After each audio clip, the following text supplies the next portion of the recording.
কেন এই ঘটনা ঘটল? 12 বছর খেলাফতি করার পরেও তিনাকে এইভাবে হত্যা করা হলো। নরম মানুষ ছিলেন, নরম মানুষ। হযরত ওমর ছিলেন গরম, তার বিপরীতে হযরত ওসমান হলো নরম। যেই বাড়ির গার্জিয়ান দেখবেন নরম, বেটাও বাপক ধমক দেয়, বেচ্চাও বাপক বেচ্চাও স্বামীক ধমক দেয়, এরকম আছে না নাই? আর যদি গরম হয় দেখবেন সন্তান চোখ দেখেই ভয় খায়, আমার বাবা আজকে কি করতে বলবে, সে আগে ওই কাজটা করে বসে থাকে। আর যদি বাবা নরম হয়, সন্তানকে বারবার বলে ওই কাজ করাতে পারে না, এরকমও পরিবার আছে না নাই? তো হযরত ওসমান ছিলেন নরম, এই নরম কারণে দয়ালু বেশি ছিলেন, যার কারণে মুনাফিকিরা, যার কারণে এই বিদ্রোহীরা বিদ্রোহ করে হযরত ওসমান রাদিয়াল্লাহু তাআলা আনহুকে শেষ পর্যন্ত শহীদ করেছেন। অর্ধ পৃথিবী করিত শাসন, তালি দেওয়া জামা গায়ে,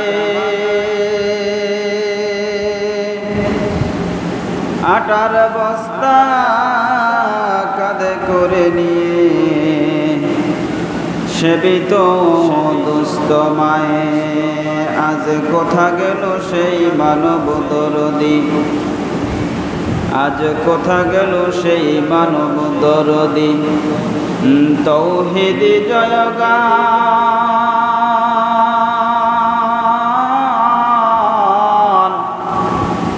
কোথা গেল সেই সোনালী মানুষ, কোথা সে মুসলমান। সহস্র শুকর সুজুদ মহান আল্লাহ সুবহানাহু ওয়া তাআলার দরবারে, যেই মহান আল্লাহ তাআলা আমাদেরকে কবুল ও মঞ্জুর করে বৃষ্টি বাদলের মধ্য দিয়েও জুমার নামাজ আদায় করার লক্ষ্যে মসজিদে উপস্থিত করিয়েছেন। শুকরিয়া তান আদায় করছি, জবান খুলে সকলে বলছি আলহামদুলিল্লাহ। বিশ্ব নবীর প্রতি দুরূদ ও সালাম মহাব্বতের সহিত অন্তর থেকে সকলে বলি সাল্লাল্লাহু আলাইহি ওয়াসাল্লাম। সম্মানিত হাজিরিন, আমরা আলোচনা করতেছিলাম ইসলামের তৃতীয় খলিফা হযরতে উসমান রাদিয়াল্লাহু তাআলা আনহু এর জীবনী সম্পর্কে। তো হযরতে উসমান রাদিয়াল্লাহু তাআলা আনহু ইসলামের মধ্যে তৃতীয় খলিফা ছিলেন। তারপরে খলিফা ছিলেন হযরতে আলী। তো হযরতে উসমান রাদিয়াল্লাহু তাআলা আনহু কিভাবে খেলাফতি পেলেন এবং তিনার নির্বাচনটা কিভাবে হলো, আমরা সংক্ষেপে আলোচনা করে আলোচনার সমাপ্তি টানব হযরত ওসমানের জীবনী। আল্লাহ পাক রব্বুল আলামিন আমাদেরকে আলোচনা শুনে আমল করার তৌফিক দান করুন, সকলে বলি আল্লাহুম্মা আমিন। তো ইসলামের মধ্যে হযরতে উসমান গনি রাদিয়াল্লাহু তাআলা আনহু এর অবদান কত ইতিমধ্যেই আপনারা উপলব্ধি করতে পেরেছেন যে হযরতে ওসমান দান করতে দ্বিধা করতেন না। হযরতে ওসমান ইসলামের জন্য তার ধন দৌলত এবং কি ধার কর্জ করেও ইসলামের সহযোগিতার জন্য তিনি দান করেছেন। তো সেই হযরতে ওসমান রাদিয়াল্লাহু তাআলা আনহুর মৃত্যুর শাহাদাতের সেই মর্মান্তিক ঘটনা যদি আপনারা শুনেন, তাহলে বুঝতে পারবেন যে মুনাফিকেরা কাফেরা কতটা নিষ্ঠুর, আর এত সুন্দর একটা ভালো মানুষকে তারা কিভাবে শহীদ করবে। লক্ষ্য করে দেখেন, হযরতে ওমর রাদিয়াল্লাহু তাআলা আনহু যখন ইন্তেকাল করবেন, হযরত ওমর রাদিয়াল্লাহু তাআলা আনহুর পরে খেলাফতে পাবেন হযরতে ওসমান। হযরতে ওমরকে যখন ছুরির আঘাতে আবু লুলু ফেরজ নামের সেই মুনাফিক কাফের হযরত ওমরকে যখন ছুরির আঘাত করলো, হযরত ওমর যখন 3 দিন অসুস্থ ঘরে, হযরত ওমরকে ডাক দে বলে, বাকি সাহাবারা, ও ওমর, আপনি ইন্তেকালের পরে কে হবে রাষ্ট্রনায়ককে হবে খলিফা নির্বাচন করে দিয়ে যান। হযরত ওমর ফারুক রাদিয়াল্লাহু তাআলা আনহু ডাক দিয়ে বলে, ও আমার সাথীরা, তোমরা যদি আমাকে খলিফা নির্বাচন করে যেতে বলো তাহলে সেটার দৃষ্টান্ত আছে। যেমন নাকি হযরতে আবু বকর সিদ্দিক রাদিয়াল্লাহু তাআলা আনহু আমি ওমরকে খলিফা হিসেবে নিযুক্ত করে গেছেন তিনি জীবিত থাকা অবস্থায়। হযরত আবু বকর সিদ্দিক রাদিয়াল্লাহু তাআলা আনহু জীবিত থাকা অবস্থাতেই হযরত ওমরকে লিখে দিয়ে গেছিলেন যে আমি ইন্তেকালের পরে হযরতে ওমর হবে রাষ্ট্রনায়ক, ওমর হবে খলিফা।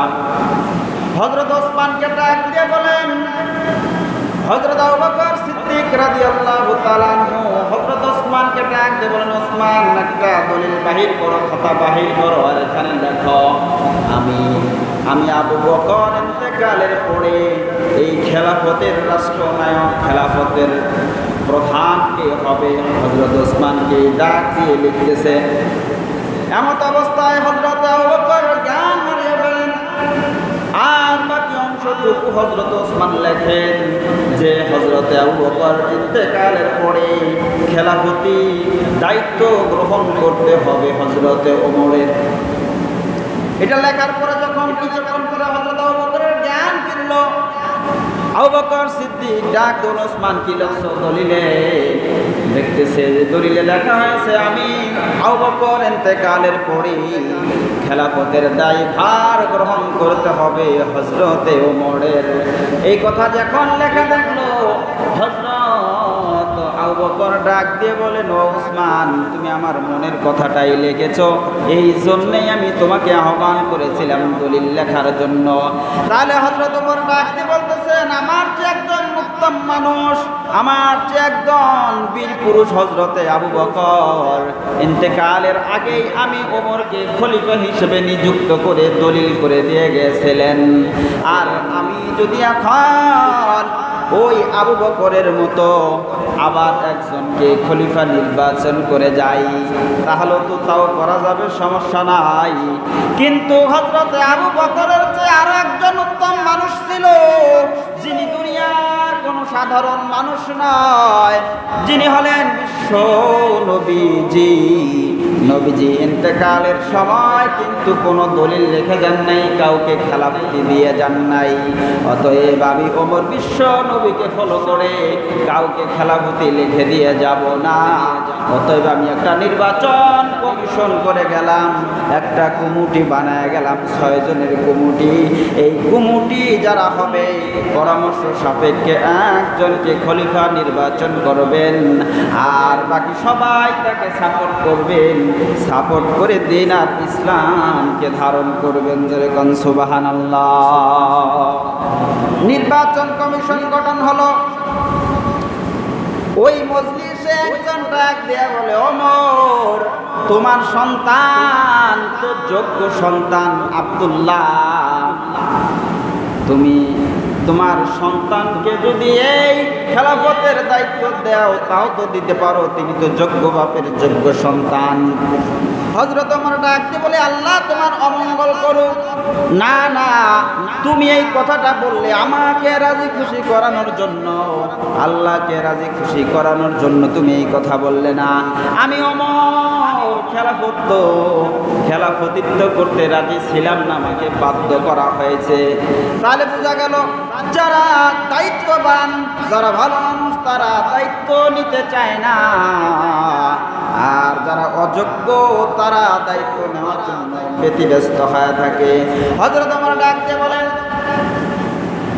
যে আমার বংশের মধ্যে থেকে আমি খেলাফতি করেছি, যদি কোনো ভালো কিছু অর্জন করতে পেরেছি তাও আমি আমার বংশ থেকে আমি দায়িত্ব পালন করেছি, আর যদি কোনো খারাপ কিছু করে থাকি খেলাফতি পাওয়ার পরেও তার বংশ থেকে সেটাও করা হয়েছে।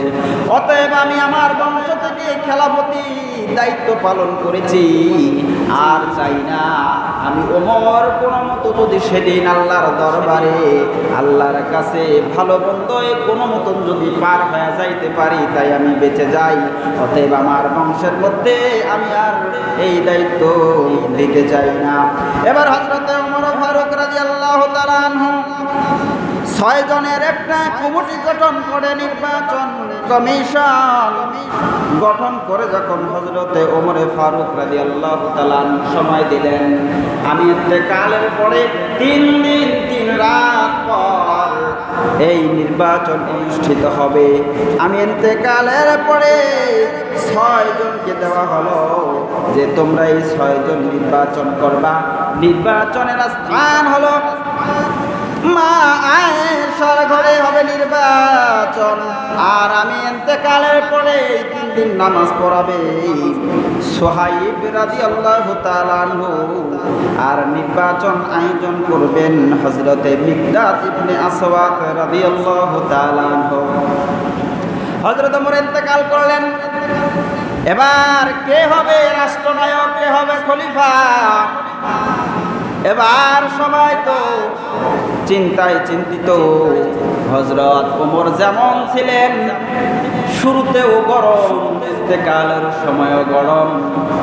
6 জনকে যে কমিটি বানালেন, বললেন এই 6 জনের ভিতর থেকে 5 জন যদি একমত পোষণ করে আর একজন যদি বিরোধিতা করে, সাথে কাল্লা ফালা দিবা। আর যদি 4 জন একমত হয়, 2 জন যদি তাদের বিরোধিতা করে, ওই 2 জনের কাল্লার সাথে সাথে ফালা দিবা। যদি 6 জনের মধ্যে থেকে 3 জন করে গ্রুপ হয়ে যায়, তাহলে আমার সন্তান আব্দুল্লাহ যেই গ্রুপে থাকবে সেই গ্রুপকে তোমরা সাপোর্ট করবা। অপরদিকে আব্দুর রহমান ইবনে আউফ যেই ফায়সালা দিবে, এই ফায়সালাকে গ্রহণ করে তোমরা সামনের দিকে আগায় যাবা। বলুন সুবহানাল্লাহ। তো হযরত ওমর ছিলেন গরম। দেখবেন যেই বাড়ির মুরব্বী, যেই বাড়ির গার্জিয়ান খুব গরম, সব সদস্য টন্টনা, কেউ তেরিবে কি করে না। আর যেই বাড়ির গার্জিয়ান নরম, নরম মাটির বিলাই হাগে। তো লক্ষ্য করে দেখেন হযরত ওমর ইন্তেকালের সময় ছিল গরম, যে তোমরা যে নির্বাচন করবা কেউ যদি তেড়িবেড়ি করে, সাথে কাল্লা পালায়া দিবা।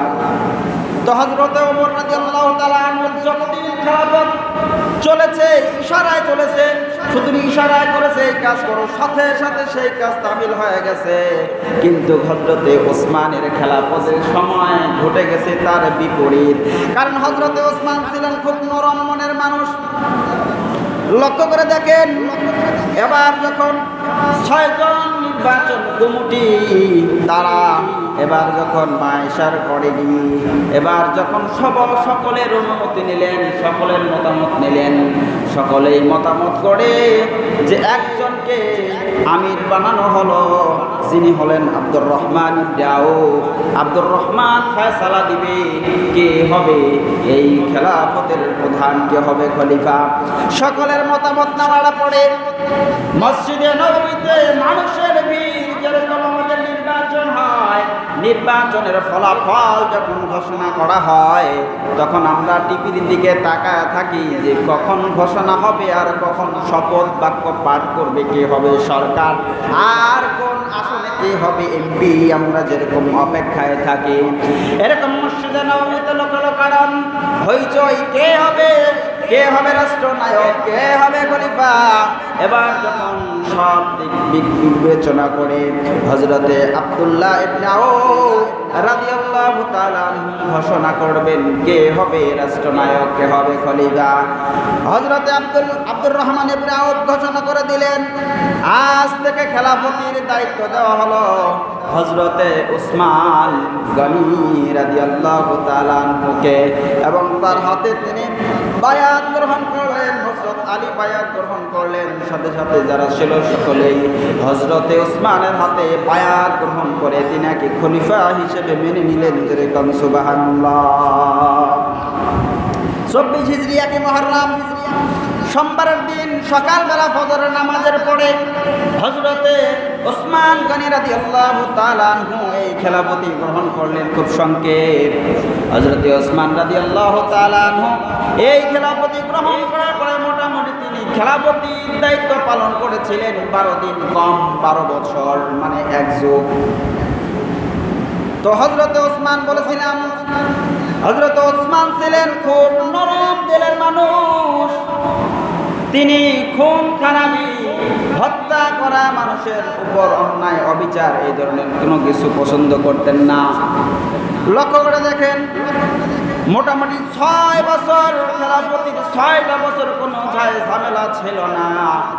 6 বছর যখন পার হয়ে যায়, বিভিন্ন জায়গা থেকে হযরতে ওসমানে গনি রাদিয়াল্লাহু তাআলা আনহুর বিরুদ্ধে অনেক মানুষ বিরোধিতা করা শুরু করে দেয়। লক্ষ্য করে দেখেন, হযরতে আলী ডাক দিয়ে বলেন, ওসমান আপনি নরম কাটতেছেন কেন, গরম হন না? কারণ ওই যে বললাম হযরত ওমর ছিল গরম, সব মানুষ একদম ওমরের নাম শুনলেই টনটনা হয়ে যাইত। লক্ষ্য করে দেখবেন, হযরতে আলী ডাক দিয়ে বলে, ওসমান আপনি একটু গরম হন, কারণ কি আপনার বিরুদ্ধে মানুষেরা লেগেছে, খেলাফতের বিরোধিতা করতেছে। ওসমান আপনি একটু গরম হন, কারণ আপনার খেলাফত থেকে নামানোর জন্য চক্রান্ত চলতেছে। হযরতে ওসমান রাদিয়াল্লাহু তাআলা আনহু শেষের 6 বছরের দিকে কিছু নিজস্ব আত্মীয় স্বজনদেরকে সরকারি চাকরি দিয়েছিলেন, সেনাপ্রধান, সেনাপতি ইত্যাদি ইত্যাদি দায়িত্ব দিয়ে কিছু অযোগ্য মানুষদেরকেও দায়িত্ব দিয়েছিল। তো স্বজন প্রীতি বেশি করেছিল শেষের দিকে, কারণ সেটাও তিনার দোষ ছিল না। আল্লাহ নবীজি বলেছেন, আত্মীয়তার বন্ধন যারা ঠিক রাখবে আর আত্মীয়তার বন্ধন যারা ঠিক রাখবে না, আত্মীয়তা ছিন্নকারী বেহেশতে প্রবেশ করবে না। লক্ষ্য করে দেখেন, হযরতে আলী ডাক দিয়ে বলেন, ওসমান আপনি একটু সজাগ হন, কারণ আপনার বিরুদ্ধে প্রোপাগান্ডা চালাচ্ছে, দুর্নাম চালাচ্ছে, বিশেষ করে কুফা, মিশর এলাকা, বসরা এলাকা, এই ধরনের কিছু কিছু এলাকা থাকে। হযরত ওসমানের বিরুদ্ধে প্রোপাগান্ডা, দুর্নাম শুরু হয়ে গেছে, বিরোধিতা শুরু হয়ে গেছে, আন্দোলন শুরু হয়ে গেছে।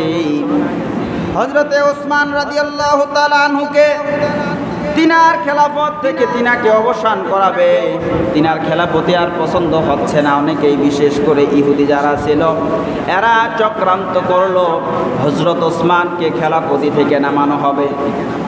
লক্ষ্য করে দেখেন, হযরত ওসমান রাদিয়াল্লাহু তাআলা আনহুকে কেমন করে হত্যা করা হলো, শহীদ করা হলো। হযরতে ওসমান ছিলেন জিন্নুরাইন। বলেছিলাম জিন্নুরাইন কেন বলা হয়? নবীজির 2টা মেয়েকে বিবাহ করার কারণে তিনাকে বলা হয় জিন্নুরাইন, মানে 2টা নূরের অধিকারী। অপরদিকে হযরতে ওসমানকে বলা হয় জামিউল কোরআন। জামিউল কোরআন মানে এই যে আমরা যে কোরআনটা আমরা পেয়েছি, এই কোরআন তো আর এরকম কোরআন ছিল না। এখানে একটা পৃষ্ঠা লেখা ছিল, ওইখানে একটা পৃষ্ঠা লেখা ছিল, এখানে একটা সূরা লেখা ছিল, ওইখানে আরেকটা সূরা লেখা ছিল। এরকম কিতাব আকারে বইয়ের মতো ছিল না। এই বই আকারে হযরতে আবু বকর সিদ্দিক রাদিয়াল্লাহু তাআলা আনহু লেখা শুরু করেছেন যে একটা বইয়ের আকৃতি দিবে, কিন্তু না, তিনি সমাপ্ত করতে পারেন নাই। যখন হযরতে ওমরের আমল আসলো, এই যে জের জবর পেশ সুকুন তাসদীদ এগুলো কিন্তু ছিল না, শুধু অক্ষর ছিল, যাকে বলা হয় নারিয়া অক্ষর, নেড়া অক্ষর। জবর জের পেশ সুকুন তাসদীদ এগুলো ছিল না। হযরত ওমর ফারুক রাদিয়াল্লাহু তাআলা আনহু জবর জের পেশ সুকুন তাসদীদ এটা লাগালেন। আর হযরতে ওসমান রাদিয়াল্লাহু তাআলা আনহু যখন খেলাফতি পেলেন, তখন পূর্ণাঙ্গ কোরআনের রূপ দিয়া, একটা বইয়ের আকৃতি দিয়া, সকল মানুষের কিয়ামত পর্যন্ত মানুষের সুবিধার জন্য বই আকারে জমা করে দেওয়ার কারণে হযরতে ওসমানের নাম হয়ে গেল জামিউল কোরআন, মানে কোরআনকে জমা করে নেওয়ালা। সুবহানাল্লাহ বলেন। হযরত ওসমান কোরআন পড়তেছিলেন ঘরের মধ্যে। এইদিকে হযরত আলী ডাক দিল, ওসমান আপনি অনুমতি দিলে আপনাকে সেফটির জন্য বডিগার্ড দেব, পাহারা দিব, কারণ আপনাকে হত্যা করার জন্য চূড়ান্ত পরিকল্পনা চলতেছে। হযরত ওসমান বলে, না লাগবে না।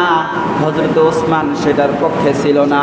যদিও তিনি ছিলেন রাষ্ট্রপ্রধান, যদিও তিনি ছিলেন খলিফা, তিনি যদি চাইতেন শত শত সেনাবাহিনী আর বডিগার্ড দিয়ে তিনি সুরক্ষিত থাকতে পারতেন, কিন্তু তিনি কোনো বডিগার্ড নিলেন না। শুধু তাই নয়, 100 দাস ছিল, গোলাম ছিল, এদেরকেও আজাদ করে দিল। একটা শর্তে, শোনো, তোমরা আমার কোনো বডিগার্ড হবা না, আমাকে যদি কেউ মারতে আসে তারপরে তোমরা বাধা দিবা না। এই শর্তে 100 গোলাম হযরতে ওসমান আজাদ করে দিলেন। তারপরেও যেহেতু দেখতেছে অবস্থা খারাপ, হযরতে আলী রাদিয়াল্লাহু তাআলা আনহু ডাক দিল, হাসান ও হুসাইন সহ সেই সময়ের যারা যুবক ছিল তাদেরকে হযরতে ওসমান রাদিয়াল্লাহু তাআলা আনহুর বাড়ির চতুর্দিকে ব্যারিকেড দিয়ে পাহারা বসায়া দিলেন। পাহারা দিচ্ছে যারা আন্দোলন করতেছে, মিটিং মিছিল করতেছে, তারা তো উসমানের ঘরে চাপতে পারতেছে না, পাহারাদারি দিচ্ছে হাসান হুসাইন সহ আরো অনেক সৈনিকেরা। তারপরে হযরত ওসমান বলতেছেন, না, তোমাদের পাহারা দেওয়া লাগবে না, তোমরা নিজ নিজ বাসায় চলে যাও, তোমাদের পাহারা দেওয়া লাগবে না। কেন হযরত ওসমান পাহারা দিতে দিচ্ছে না? সামনে আসেন, বুঝবেন। হযরতে ওসমান রাদিয়াল্লাহু তাআলা আনহু এর অনুরোধে যখন যারা পাহারা দিচ্ছিল তারাও চলে গেল, যারা বিদ্রোহ করতেছিল, মিটিং মিছিল করতেছিল হযরতে ওসমানের বিরুদ্ধে, তারা সুযোগ পেয়ে হযরতে ওসমানের বাড়ির চতুর্দিকে ব্যারিকেড দিয়ে দিলেন, অবরোধ করে ফেললেন। ঘটনাক্রমে সেই সময়টা ছিল হজের মৌসুম। সমস্ত মুমিনেরা মক্কা চলে গেছে হজ করার জন্য। এই সুযোগে মদিনার ভিতরে হযরত ওসমানের বাড়ি ঘেরাও করে অবরোধ দিয়ে দিলেন 3 দিন। হযরত ওসমানের বাড়িতে খানা সরবরাহ বন্ধ, পানি সরবরাহ বন্ধ করে দিলেন। যেই মদিনার বুকে বীরে রুমা নামক সেই কূপটা হযরত ওসমান এই মদিনাবাসীর সুবিধার জন্য অসংখ্য টাকা দিয়ে খরিদ করে মদিনাবাসীর জন্য হযরত ওসমান উন্মুক্ত করে দিয়েছিলেন। সেই কূপের পানি পর্যন্ত হযরত ওসমানের ঘরে আসা পর্যন্ত বন্ধ করে দিয়েছেন। নাউজুবিল্লাহ বলেন। খানা দানা বন্ধ, পানি সরবরাহ বন্ধ, একদম ব্যারিকেড। বাড়ি অবরোধ করে দিলেন। অবরোধ করে দেওয়ার পরে দুঃখজনক হযরতে আবু বকর সিদ্দিক রাদিয়াল্লাহু তাআলা আনহুর ঘটনা আপনারা শুনেছেন। তিনার একজন সন্তান ছিল মুহাম্মদ, যার নাম মুহাম্মদ ইবনে ওমর। এই মুহাম্মদও ছিল সেই অবরোধকারীদের মধ্যে, বিদ্রোহীদের মধ্যে। মুহাম্মদ ঘরে ঢুকলো, ঢোকার পরে হযরতে ওসমানের দাড়ি ধরে যখন টান দিয়েছে, হযরত ওসমান ডাক দিয়ে বলে, বাবা মুহাম্মদ, তুমি তো আবু বকরের সন্তান, আমার বন্ধুর সন্তান। তোমার বাবা যদি আজকে বেঁচে থাকতো তোমার এই ব্যবহারে কি খুশি হতো? এই কথা বলার সঙ্গে সঙ্গে মুহাম্মদ দাড়ি ছেড়ে দিয়া ঘর থেকে বাইর হয়ে গেছে। লক্ষ্য করে দেখেন পাশাপাশি যারা ছিল হযরত ওসমানকে হত্যা করবে ঘরের ভিতরে। হযরতে ওসমান ওই সময় কোরআনুল কারীম তেলাওয়াত করতেছিল। হযরতে ওসমান প্রতি বছর হজ করতো, 1 বছর বাদ যায় নাই। হযরতে ওসমান কোরআনুল কারীম অধিক তেলাওয়াত করত। এই কোরআনটা হবে আপনার আমার পক্ষে সাক্ষী অথবা বিপক্ষে। আল কোরআনু হুজ্জাতুন লাকা ওয়া আলাইকা। এই কোরআনটা হয়তো আপনার আমার পক্ষে সাক্ষী দিবে অথবা বিপক্ষে সাক্ষী দিবে। হযরতে ওসমান রাদিয়াল্লাহু তাআলা আনহু কোরআন পড়তেছিলেন, আর রোজা অবস্থায় তিনি রোজা রেখেছিলেন, সেদিন কোরআন তেলাওয়াত করতেছিলেন। ইতিমধ্যেই ওই যারা দুর্বৃত্তরা ছিল, গুন্ডারা ছিল, সন্ত্রাসীরা ছিল, তারা হযরত ওসমান রাদিয়াল্লাহু তাআলা আনহুর ঘাড়ের ভিতরে তরবারি দ্বারা আঘাত করে।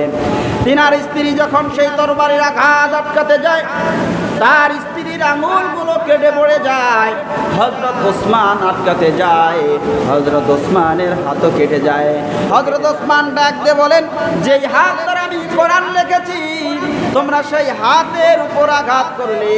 হযরত ওসমান যখন কোরআনুল কারীম তেলাওয়াত করে, হযরত ওসমানের ঘাড়ের ভিতরে আঘাত দিয়ে হযরত ওসমানকে শহীদ করে দেয়। এবং হযরত ওসমানের রক্তগুলো স্বয়ং কোরআনের পাতার ভিতরে যখন পড়ে যায়, বলেন দেখি এই কোরআন হযরত ওসমানের পক্ষে সেদিন সাক্ষী দিবে কে দিবে না? স্বয়ং কোরআন সাক্ষী যে হযরত ওসমানকে শহীদ করা হয়েছে আমার উপরে, যে কোরআন সাক্ষী দিবে। লক্ষ্য করে দেখেন, যেটা বুঝাচ্ছিলাম যে হযরতে ওসমান রাদিয়াল্লাহু তাআলা আনহু কেন পাহারাদারি সরিয়ে দিলেন, কেন লোকজনের পাহারা সারাই সরিয়ে দিলেন? লক্ষ্য করেন, হযরত ওসমান যদি একজন ক্ষমতা লোভী হতো, হযরত ওসমান যদি খেলাফতি চাইতেন, ক্ষমতায় যদি চাইতেন, তাহলে অসংখ্য প্রহরী দ্বারা, সেনাবাহিনী দ্বারা তিনি তিনাকে সেভ করতে পারতেন। কিন্তু না, তিনি ক্ষমতা চান না, তিনি চান আল্লাহকে, আল্লাহর রাসূলের রাজি খুশি। হযরত ওসমানকে একদিন আল্লাহর নবী ডাক দিয়ে বলেছিল, ওসমান, এমন একটা সময় খুব সন্নিকটে আসতেছে, দুর্বৃত্তরা, মুনাফিকেরা, কাফেরেরা তোমার পোশাককে টেনে খুলতে চাইবে, আর তুমি সেই পোশাক খুলবে না। এমত অবস্থায় তুমি ইন্তেকাল হবে, শহীদ হয়ে যাবে। আর অতি শীঘ্রই তুমি ওসমান, আমি নবীজির সাথে জান্নাতে থাকবে। জোরে কোন সুবহানাল্লাহ।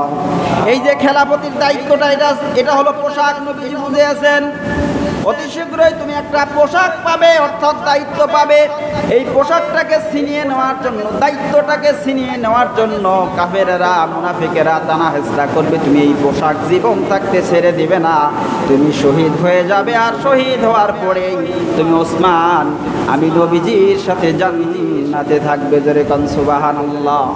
এই জন্য পাহারা দিতে দেন নাই, কারণ নবীজি তো বলছে ঘটনা ঘটবে, আমি শহীদ হব, এটা নবীজি বলে গেছেন। এই জন্য ক্ষমতার লোভ নয়, ক্ষমতার যদি লোভ থাকতো হাজার হাজার লক্ষ লক্ষ মানুষকে মেরে হলেও হযরতে ওসমান ক্ষমতায় টিকে থাকতেন। জোরে কথা বলেন ঠিক কিনা? ক্ষমতার লোভ নাই, আল্লাহ, আল্লাহর রাজি খুশি করার জন্য খেলাফতি করি, দায়িত্ব পালন করি। তো যারা ইসলামিক দলগুলো আছে, যারা এই দায়িত্বগুলো পালন করবে বা করে, তারা একমাত্র আল্লাহ আর আল্লাহর রসুলকে ফলো করে তাদেরকে রাজি খুশি করানোর জন্যই দায়িত্ব পালন করে।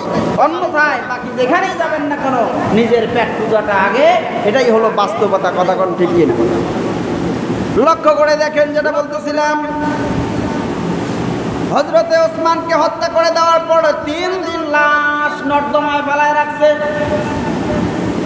80 থেকে 82 বছর বয়স হযরতে ওসমানকে হত্যা করি বাড়ি অবদ্ধ করে রাখছে।